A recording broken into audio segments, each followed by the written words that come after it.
मंडळी, रंकाळा तलावातील हे काही बुरुज तुम्ही पाहिलेत का?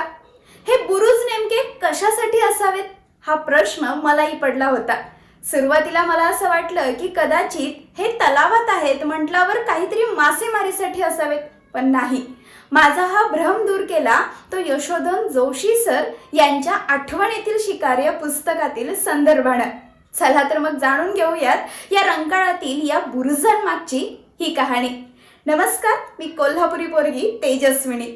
खरं तर दरवर्षी पृथ्वीच्या उत्तर गोलार्धात असणाऱ्या थंडीपासून बचाव व्हावा यासाठी तिथले बरेचसे पक्षी हजारो मैलांचा प्रवास करून हे इतर प्रदेशांमध्ये स्थलांतरित होतात.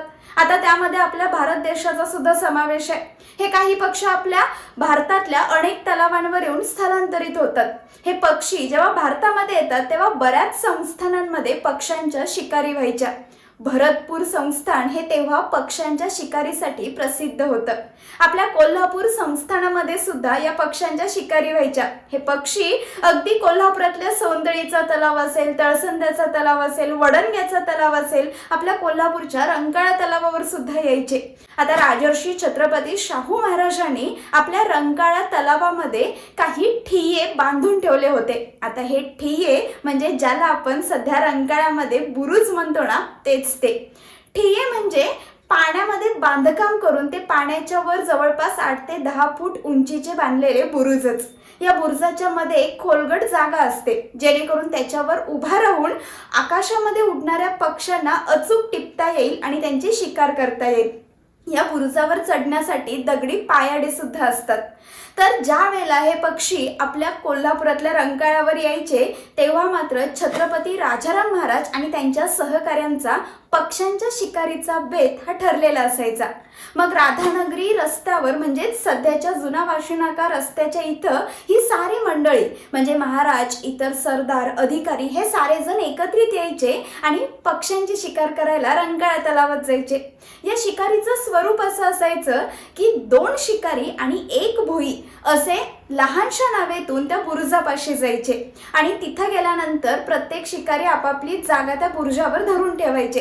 सगळ्यांनी आपापली जागा धरल्यानंतर तलावाच्या मध्यावर असणारे जे पक्षी आहेत त्यांना उठवण्यासाठी बंदुकीचा आवाज दिला जायचा. मग हे पक्षी साहजिकच आकाशामध्ये उडायचे. जेव्हा पक्ष्यांचा थवा हा टप्प्यात येईल तेव्हा मात्र शिकारी अचूक पक्षी टिपायचे आणि हे पक्षी खाली पडायला लागले की जवळच असणारा भोई पटकन जाऊन त्या पक्ष्यांना घेऊन यायचा. अशा प्रकारे रंकाळा तलावामध्ये पूर्वी पक्ष्यांच्या शिकारी व्हायच्या. आता त्या होत नाहीत. अशा प्रकारे रंकाळा तलावामध्ये आपल्याला जे बुरुज दिसतात ना, ज्याला ठिये असं म्हटलं जातं, तर ते शाहूकालीन असून ते मासेमारीसाठी नाही तर पक्ष्यांच्या शिकारीसाठी होते. पावसाळ्यामध्ये त्याचं जरासं टोक दिसतं, मात्र उन्हाळ्यामध्ये पाणी थोडं ओसरल्यामुळे त्यातला बराचसा भाग आपल्याला बघायला मिळतो. श्रीमती लीलावती जाधव यांनी कोल्हापूर संस्थानातील शिकारींच्या आठवणी सांगितल्या होत्या आणि त्याच आठवणी यशोधन जोशी सर यांनी आठवणीतील शिकार या पुस्तकामध्ये नमूद केलेत.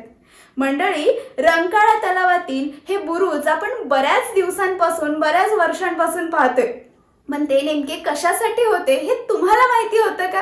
आणि माहिती नसेल तर त्या बुरुजांमागची ही कहाणी तुम्हाला कशी वाटली कमेंट करून नक्की कळवा. आणि कोल्हापुरातील असे असंख्य अपरिचित कहाण्या ऐकण्यासाठी कोल्हापुरी पोरगी या पेजवर पब्लिक वाढवायला विसरू नका. धन्यवाद.